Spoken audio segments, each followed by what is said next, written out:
महामानव गौतम बुद्ध और उनके मानवतावादी व वैज्ञानिक धम्म में आपका बहुत बहुत स्वागत है। संघ में प्रवेश, संघ में सभी के लिए द्वार खुले।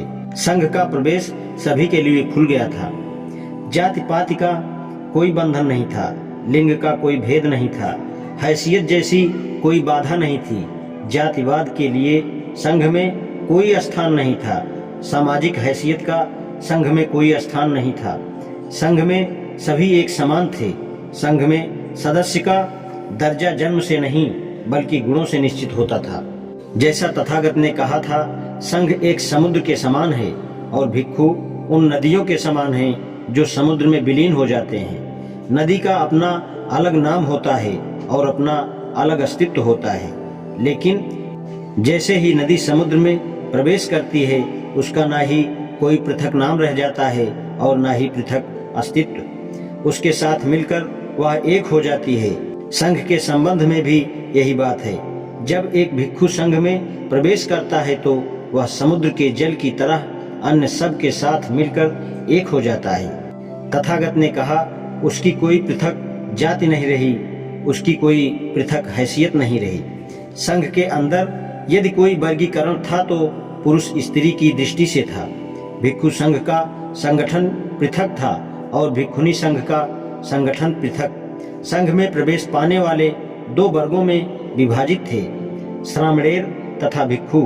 20 वर्ष से कम आयु वाला कोई भी व्यक्ति श्रामणेर बन सकता था। त्रिशरण तथा 10 शीलों को ग्रहण करने से कोई भी बालक श्रामणेर बन सकता है। मैं बुद्ध की शरण ग्रहण करता हूँ, मैं धम्म की शरण ग्रहण करता हूँ तथा मैं संघ की शरण ग्रहण करता हूँ। ये 3 शरण हैं। मैं प्राणी हिंसा से विरत रहूंगा, मैं चोरी नहीं करूंगा, मैं अब्रह्मचार्य से विरत रहूंगा, मैं झूठ नहीं बोलूंगा तथा मैं नशीले पेय पदार्थों से विरत रहूंगा, मैं विकाल भोजन से विरत रहूंगा, मैं नाच गाना बजाना, गंदी और अश्लील बातों आदि से विरत रहूंगा, मैं अपने आप को सजाने तथा अलंकृत करने से विरत रहूंगा, मैं ऊंची सैया अर्थात ऐशो आराम से विरत रहूंगा तथा मैं जात रूप रजत सोना चांदी को ग्रहण करने से विरत रहूंगा। इस प्रकार ये 10 शील हैं। एक श्रामणेर जब चाहे संघ छोड़कर गृहस्थ बन सकता है। एक श्रामणेर एक भिक्षु से जुड़ा रहता है और उसका अधिकांश समय उसी की सेवा में व्यतीत होता है। एक प्रकार से उसने प्रव्रज्ञा नहीं ली होती है। 2 अवस्थाओं में से गुजरने पर आदमी भिक्षु पद तक पहुंचता है। पहली अवस्था प्रव्रज्ञा कहलाती है और दूसरी अवस्था उपसंपदा कहलाती है। उपसंपन्न होने पर ही कोई व्यक्ति भिक्षु बनता है। जो प्रार्थी भिक्षु बनने के उद्देश्य से प्रव्रज्ञा ग्रहण करना चाहता है, उसे एक भिक्षु की आवश्यकता होती है, जिसे उपाध्याय की भूमिका निभाने का अधिकार होता है। कम से कम 10वां तक जो भिक्षु रहा हो वही उपाध्याय हो सकता है।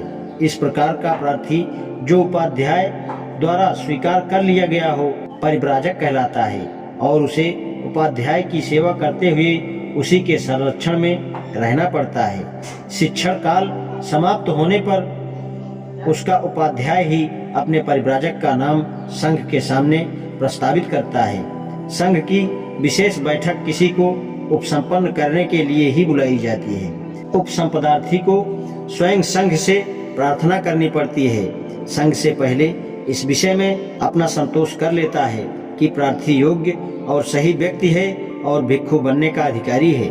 इसके लिए कुछ निश्चित प्रश्न हैं जिनका प्रार्थी को उत्तर देना पड़ता है। संघ द्वारा अनुमति देने पर ही उसे उपसंपदा मिलती है और वह भिक्षु बन जाता है। भिक्षुणी संघ में प्रवेश पाने के नियम भी बहुत कुछ वैसे ही हैं जैसे भिक्षु संघ में प्रवेश पाने के नियम हैं। आज इतना ही। शेषकर धन्यवाद।